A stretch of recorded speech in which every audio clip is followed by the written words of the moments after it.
ఈరోజు ఒక దైవజనుడి కథతో మొదలుపెడదాం. మ్మ్.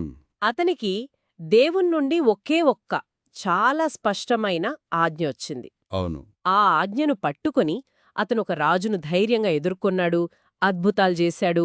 అంతా సవ్యంగానే జరుగుతోంది అనుకుంటున్న టైంలో ఒక చిన్న పొరపాటు. ఒకే ఒక్క తప్పుడు నిర్ణయం. అవును, అదే అతని ప్రాణాల్నే తీసింది. నిజానికి ఈ కథ పైకి చూస్తే విధేయత గురించిన పాఠంలా కనిపిస్తోంది. కాని కొంచెం లోతుగా వెళ్తే ఇందులో చాలా అంశాలున్నాయి. ఎలాంటివి? అంటే ఆధ్యాత్మిక అధికారాన్ని ఎలా దుర్వినియోగం చేస్తారు, దేవుని నుండి వచ్చిన ప్రత్యక్ష సందేశానికి ఇంకొకరి ద్వారా వచ్చిన మాటకు మధ్య తేగా ఎలా తెలుసుకోవాలి, ఇది చాలా ముఖ్యమైన ప్రశ్న. మంచి ఉద్దేశంతో చెప్పిన అబద్ధం కూడా ఎంతటి వినాశనానికి దారితీస్తుంది, ఇలాంటి చాలా క్లిష్టమైన ప్రశ్నలను ఈ కథ మనం ముందుంచుతోంది. మరి మనమీరోజు విశ్లేషించబోయే మూలమేంటి? మనం ఈరోజు విశ్లేషించబోయే మూలం బైబిల్లోని 1 రాజులు 13వ అధ్యాయం. సరే, అయితే ఇక ఈ కథలోకి వెళ్ళిపోదాం. యూదాదేశం నుండి ఒక దైవజనుడు దేవుడు చెప్పిన పరిమీద బేతేలు అనే పట్టణానికి బయల్దేరాడు. మ్మ్. అతనక్కడికి వెళ్లేసరికి ఇశ్రాయేలు రాజైన యెరోబాము ఒక బలిపీఠం దగ్గర ధూపం వేస్తూ కనిపించాడు. అవును. మామూలుగా అయితే ఎవరైనా రాజు దగ్గరికి వెళ్తే వినయంగా, గౌరవంగా వెళ్తారు. కాని ఈ దైవజనుడు ఏమాత్రం వెనకాడలేదు. లేదు. నేరుగా ఆ బలిపీఠం వైపు తిరిగి గట్టిగా ఒక ప్రవచనం చెప్పడం మొదలుపెట్టాడు. రాజు ముందే, బలిపీఠమా బలిపీఠమా విను, దావీదు సంతతిలో యోషియా అనే ఒక పిల్లవాడు పుడతాడు. నీమీద ధూపం వేస్తున్న ఈ యాజకులనే అతను నీమీద బలిగా అర్పిస్తాడు. మనుషుల ఎముకలను నీమీద కాలుస్తాడు అన్నాడు. ఇది మామూలు ధైర్యం కాదు. అస్సలు కాదు. ఇది కేవలం ధైర్యం కాదు. రాజు యెరోబాము ఏర్పాటు చేసిన మొత్తం మత రాజకీయ వ్యవస్థపై చేసిన ప్రత్యక్ష దాడి అన్మాట. రాజకీయ వ్యవస్థపై దాడా? ఎలా? దీని వెనుక ఉన్న నేపథ్యం అర్థం చేసుకుంటే ఈ మాటల తీవ్రత మనకు తెలుస్తుంది. ఇజ్రాయేలు రాజ్యం రెండుగా చీలినప్పుడు యెరోబాము ఉత్తర రాజ్యానికి రాజయ్యాడు. సరే. కాని ప్రజలంతా ఆరాధన కోసం దక్షిణాన ఉన్న యెరూషలేముకు వెళ్తే తన శత్రువైపు తిరిగిపోతారనే ఒక రాజకీయ భయం. ఓకే. అందుకే ప్రజలను ఆపడానికి ఇక్కడే బేతేలులో ఒక బంగారు దూడను నిలబెట్టి ఈ ప్రత్యామ్నాయ ఆరాధన కేంద్రాన్ని ఏర్పాటు చేశాడు. సో ఈ దైవజనుడి ప్రవచనం అతని రాజకీయ అధికారం పునాదులనే ప్రశ్నించింది. నాకర్థమైంది. అందుకే రాజుకంత కోపమొచ్చింది. ఖచ్చితంగా. తన అధికారాన్నే సవాలు చేయడంతో వెంటనే వాడిని పట్టుకోండి అని అరుస్తూ ఆ దైవజనుడివైపు చెయ్యి చాపాడు. ఇక్కడే కథ నేను ఊహించని మలుపు తీసుకుంది. రాజు చాపిన చెయ్యి గాలిలోనే ఎండిపోయి బిగుసుకుపోయింది. అవును, దాన్ని మళ్ళీ వెనక్కి తీసుకోలేకపోయాడు. అదే టైంలో ఆ బలిపీఠం బద్దలే దానిమీద ఉన్న బూడిదంతా కింద పడిపోయింది. ఇది కేవలం అద్భుతమా, లేక ఇందులో ఏదైనా ప్రతీకవాదముందా? ఇది రెండూను. ఒకటి, ఇది ఖచ్చితంగా ఒక అద్భుతం. కాని దాని వెనుక ఉన్న సందేశం ఇంకా శక్తివంతమైనది. అంటే రాజు తన అధికారాన్ని ప్రదర్శించడానికి చెయ్యి చాపితే దేవుడు ఆ అధికారానికి చిహ్నమైన చెయ్యినే శక్తిహీనం చేశాడు. వావ్! అతను కట్టిన బలిపీఠం అతని కళ్లముందే కూలిపోయింది. అంటే దైవజనుడి మాటలు నిజమని, అవి దేవుణ్ణుండి వచ్చాయని అక్కడున్న అందరికీ ప్రత్యక్షంగా రుజువైందనమాట. అప్పుడు రాజుకి తన తప్పు తెలిసి వచ్చినట్టుంది. అవును, అతని గొంతులో అహంకారం పోయింది. దయచేసి నా చెయ్యి బాగుపడాలని నీ దేవుడైన యెహోవాకు ప్రార్థన చెయ్యి అని వేడుకున్నాడు. కాసేపటి క్రితం వాణ్ణి పట్టుకోండి అన్న నోరే ఇప్పుడు దేబిరించింది. దైవజనుడు ప్రార్థించగానే రాజు చెయ్యి మళ్లీ మామూలుగా అయిపోయింది. దీంతో రాజు కృతజ్ఞతతో, నా ఇంటికిరా, కాస్త అలసట తీర్చుకో, నీకు మంచి బహుమతి ఇస్తాను అని పిలిచాడు. ఇక్కడే కథలోనే అసలైన సంఘర్షణ మొదలవుతుంది. ఎలా? దైవజనుడు రాజు ఆహ్వానాన్ని ఏమాత్రం ఆలోచించకుండా తిరస్కరించాడు. ఎందుకు? ఎందుకంటే అతను బేతేలుకు రావటానికి ముందు దేవుడతనికి ప్రవచనం చెప్పమని మాత్రమే కాదు, కొన్ని ఖచ్చితమైన నియమాలు కూడా పెట్టాడు.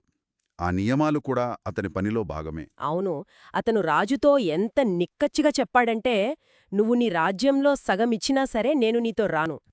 ఈ ఊళ్ళో అన్నం తినొద్దు, నీళ్లు తాగొద్దు, వచ్చిన దారిలో తిరిగి వెళ్లొద్దు అని దేవుడు నాకు ఖచ్చితంగా ఆజ్ఞాపించాడు అని చెప్పి వేరే దారిలో తన ప్రయాణం మొదలుపెట్టాడు. రాజుని ఎదిరించాడు, రాజ్యాన్ని తిరస్కరించాడు. ఇక అతనికి అడ్డేముందనుకుంటాం. కాని అసలైన పరీక్ష ఇప్పుడు మొదలవుతుంది. అది కూడా ఊహించని వ్యక్తి నుండి. కరెక్ట్. అవును. ఇక్కడే కథలోకి మరో కీలకమైన పాత్ర వస్తుంది. బేతేలులోనే నివసించే ఒక ముసలి ప్రవక్త. ఓ. జరిగినదంతా అతని కొడుకులు వచ్చి చెబుతారు. ఆ దైవజనుడి ధైర్యం, రాజు చెయ్యి ఎండిపోవడం, బలిపీఠం బద్దలవడం అన్నీ విన్న తర్వాత ఆ ముసలి ప్రవక్తలో ఏదో ఒక రకమైన ఆసక్తి బహుశా కొంచెం అసూయ కూడా కలిగి ఉండొచ్చేమో. ఉండొచ్చు. వెంటనే తన గాడిదను సిద్ధం చేయమని చెప్పి ఆ యూదా దైవజనుణ్ణి వెతుక్కుంటూ బయల్దేరాడు. అతను ఊరి బయట ఒక చెట్టు కింద అలసటగా కూర్చున్న దైవజనుడిని చూశాడు. అతని దగ్గరికి వెళ్ళి నా ఇంటికి వచ్చి భోజనం చెయ్యి అని ఆహ్వానించాడు. కాని ఆ దైవజనుడు మళ్లీ రాజుకు చెప్పిన సమాధానమే చెప్పాడు. నేను రాలేను. దేవుని ఆజ్ఞ ప్రకారం నేనిక్కడేమీ తినకూడదు, తాగకూడదు. అతను చాలా స్థిరంగా ఉన్నాడు. ఇక్కడే ఆ ముసలి ప్రవక్త ఒక దారుణమైన అబద్ధం చెబుతాడు. అబద్ధమా? అవును. ఇది కథాగమనాన్ని పూర్తిగా మార్చేస్తుంది. అతను నేను కూడా నీలాంటి ప్రవక్తనే. ఒక దేవదూత నాతో అతన్ని నీ ఇంటికి తీసుకువెళ్ళి అన్నపానాలివ్వు అని యెహోవా పేరిట చెప్పాడు అంటాడు. ఓ. బైబుల్లోనే చాలా స్పష్టంగా అతను అబద్ధం చెప్పాడు అనుంది. ఇది పూర్తిగా కల్పితం. నాకిది అస్సలర్థం కావడం లేదు. దేవుని నుండి నేరుగా ఆజ్ఞ పొందిన వ్యక్తి ఎవరో అడ్డొచ్చిన వ్యక్తి దేవదూత చెప్పాడు అనగానే ఎలా నమ్మేస్తాడు? అదే కదా. అతనిమీద దేవుని ప్రత్యక్షవాక్కు కన్నా ఇంకొకరి మాట అంత బలంగా అనిపించిందా? ఇది చాలా కీలకమైన ప్రశ్న. దీన్నే మనం ఆధ్యాత్మిక అధికారం యొక్క దుర్వినియోగం అంటాం. అంటే బహుశా అతను కూడా ప్రవక్తే కదా, దేవుని సేవకుడే కదా అనే నమ్మకం అతని విచక్షణను దెబ్బతీసి ఉండొచ్చు. కావచ్చు. లేదా అంత పెద్ద పని పూర్తి చేశాక ప్రయాణ బడలికతో ఉన్నప్పుడు తోతి ప్రవక్త నుండి వచ్చిన ఆత్మీయమైన ఆహ్వానం అతనికి ఓదార్పుగా అనిపించుండొచ్చు. దేవుడు తన మనసు మార్చుకున్నాడేమో అని అనుకునుంటాడా? సరిగ్గా ఒక బలహీన క్షణంలో అలా అనుకునుండవచ్చు. తనకిచ్చిన మొదటి స్పష్టమైన ఆజ్ఞకే కట్టుబడి ఉండాలన్న విషయాన్ని అతను మర్చిపోయాడు. కాని ఒక రకంగా చూస్తే ఆ వృద్ధ ప్రవక్త మంచి ఉద్దేశంతోనే పిలిచాడేమో. ఎలా? అలసిపోయిన తోటి ప్రవక్తకు ఆతిథ్యం ఇవ్వాలనుకున్నాడేమో. కాని అతను రాననడంతో ఒక చిన్న అబద్ధం చెప్పి ఉండొచ్చు కదా. ఆ వాదంలో కొంత పాయింటుంది. కాని ఉద్దేశం మంచిదైనా అతను వాడిన పద్ధతి చాలా ప్రమాదకరమైంది. ఎందుకని? అతను యెహోవా చెప్పాడు అనే మాటలను ఒక ఆయుధంగా వాడాడు. ఇది దేవుని పేరును తన సొంత కోరికల కోసం వాడుకోవడమే. ఓ అవును. దాని పర్యవసానమే ఈ కథలోని విషాదం. వాళ్ళు భోజనం చేస్తుండగానే అబద్ధం చెప్పిన వృద్ధ ప్రవక్తకే నిజంగా దేవుని వాక్కు ప్రత్యక్షమైంది. ఇదింకా విచిత్రంగా ఉంది. దారి తప్పించిన వ్యక్తికే దేవుని సందేశం రావడమేంటి? అదే ఇక్కడున్న విరుద్ధం. అతను ఆ యూదా దైవజనుడితో గట్టిగా, నీవు దేవుని ఆజ్ఞను మీరావు, ఆయన వద్దన్న చూటనే అన్నపానాలు పుచ్చుకున్నావు, కాబట్టి నీ శవం నీ పితృల సమాధికి చేరదు అని ప్రకటించాడు. తను చేసిన తప్పుకు శిక్షను తనే ప్రకటించాల్సి రావడం ఎంత వింత! అవును. ఎవరైతే పాతం చేయడానికి కారణమయ్యాడో ఆయనే శిక్షను కూడా ప్రకటిస్తున్నాడు. ఇది దైవిక తీర్పు ఎంత కఠినంగా నిష్పాక్షికంగా ఉంటుందో చూపిస్తుంది. అంటే ఆ యూదా దైవజనుడికి తన పొరపాటు ఎంత తీవ్రమైనదో ఆ భోజనం బల్ల దగ్గరే అర్థమైపోయి ఉంటుంది. ఖచ్చితంగా. భోజనం ముగిశాక ఆ దైవజనుడు బరువెక్కిన హృదయంతో తన గాడిదపై తిరిగి బయల్దేరాడు. దారిలో ఒక సింహం అతన్ని చంపేసింది. ఇక్కడ దృశ్యం ఇంకా వింతగా ఉంటుంది. ఆ దైవజనుడి శవం దారిలో పడి ఉంటే దాని పక్కనే సింహం, గాడిద రెండూ నిలబడి ఉన్నాయి. ఇది చాలా విచిత్రమైన దృశ్యం. సింహం శవాన్ని తినలేదు, గాడిదని కూడా ఏమీ చేయలేదు. అవి రెండూ అక్కడ కాపలా ఉన్నట్టుగా నిలబడ్డాయి. ఈ దృశ్యం ఎంత విచిత్రంగా ఉంటుందంటే అది దాదాపు స్యూథరిక్ అంటే సరియలనిపిస్తుంది. అవును. ఒక సింహం, ఒక గాడిద, ఒక శవం మూడూ ఒకదానికొకటి హాని చేసుకోకుండా నిలబడి ఉన్నాయి. ఇది ప్రకృతి నియమాలకు విరుద్ధం కదా. ఖచ్చితంగా. ఒక సింహం ఆకలితో దాడి చేస్తే ఇలా ప్రవర్తించదు. ఇక్కడ సింహం ఒక వన్యప్రాణిలా కాకుండా దైవిక తీర్పును అమలు చేసే ఒక సాధనంగా పనిచేసింది అన్నమాట. పని పూర్తయ్యాక ఇది దేవుని చర్య అని చెప్పడానికి ఒక సాక్ష్యంగా అక్కడ నిలబడింది. ఇది ఒక దైవిక సంతకంలా ఉంది. ఈ వార్త బేతేలుకు చేరగానే ఆ ముసలి ప్రవక్త జరిగినదంతా గ్రహించాడు. అతను దేవుని మాటకు అవిధేయత చూపిన దైవజనుడే, అందుకే యెహోవా అతన్ని సింహానికి అప్పగించాడు అని చెప్పి వెంటనే సంఘటనా స్థలానికి వెళ్తాడు. అతని మరణానికి తనే కారణం కాని? అవును. అతను అక్కడికి వెళ్ళి ఆ శవాన్ని తన గాడిద మీద వేసుకుని తన పట్టణానికి తెచ్చి తన సొంత సమాధిలో ఉంచి కటకట నా సహోదరుడా అని ఏడుస్తాడు. ఇదేమిటి? అతని మరణానికి తనే కారణం కాని ఇప్పుడు అతని కోసం ఏడుస్తున్నాడు. ఈ పాత్రలోని సంక్లిష్టత ఇక్కడ మనకు బాగా కనిపిస్తుంది. ఆ తర్వాత తన కొడుకులతో ఒక చాలా వింతైన కోరిక కోరతాడు. అవును, ఆ కోరిక నాకు చాలా విచిత్రంగా అనిపించింది. నేను చనిపోయాక నన్ను కూడా ఈ దైవజనుడి సమాధిలోనే పాతిపెట్టండి, నా ఎముకలను అతని ఎముకల పక్కన ఉంచండి అంటాడు. హ్మ్, అంతేకాదు, బేతేలు బలిపీఠానికి వ్యతిరేకంగా అతను చెప్పిన ప్రవచనం 100% నెరవేరుతుంది అని ధృవీకరిస్తాడు. అవును. ఒకవైపు మోసం చేసి చంపేశాడు, మరోవైపు అతని ప్రవచనాన్ని నమ్మి అతనితో పాతిపెట్టమని అడుగుతున్నాడు. అతని సైకాలజీ ఏంటి? దీన్ని అర్థం చేసుకోవటం కొంచెం కష్టమే. అతను మోసం చేసినప్పటికీ యూదా దైవజనుడు చెప్పిన సందేశంలోని దైవిక సత్యాన్ని అతను పూర్తిగా నమ్మాడు.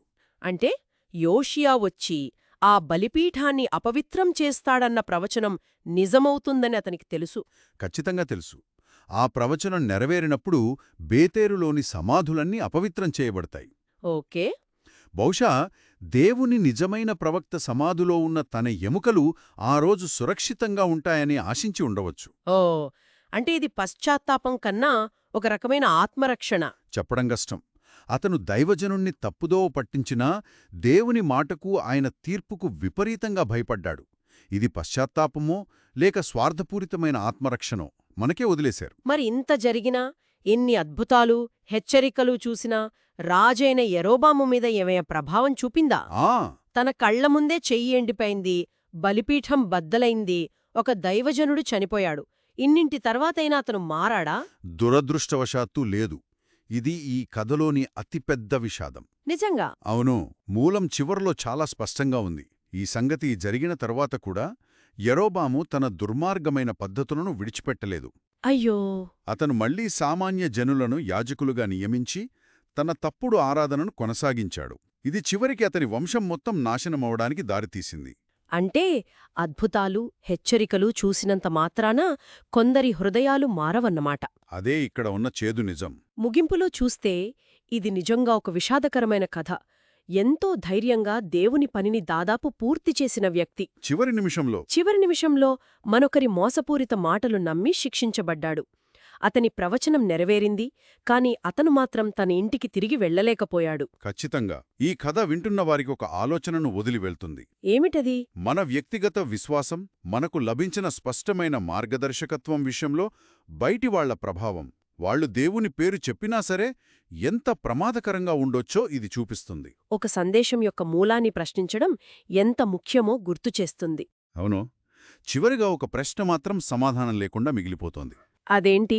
ఆ ముసలి ప్రవక్త అసలు ఎందుకు అబద్ధం చెప్పాడు? కేవలం ఆ దైవజనుడితో కాసేపు గడపాలని అనుకున్నాడా? లేక యూదా నుండి వచ్చిన ప్రవక్తకు లభించిన కీర్తిని చూసి అసూయపడ్డాడా? లేదా దేవుడు తనను కాకుండా వేరొకరిని వాడుకున్నాడనే అక్కసుతో ఇలా చేశాడా? ఏమో. ఆ అబద్ధం వెనుక ఉన్న అసలు కారణమేమిటనేది మన ఊహకే వదిలేయబడింది.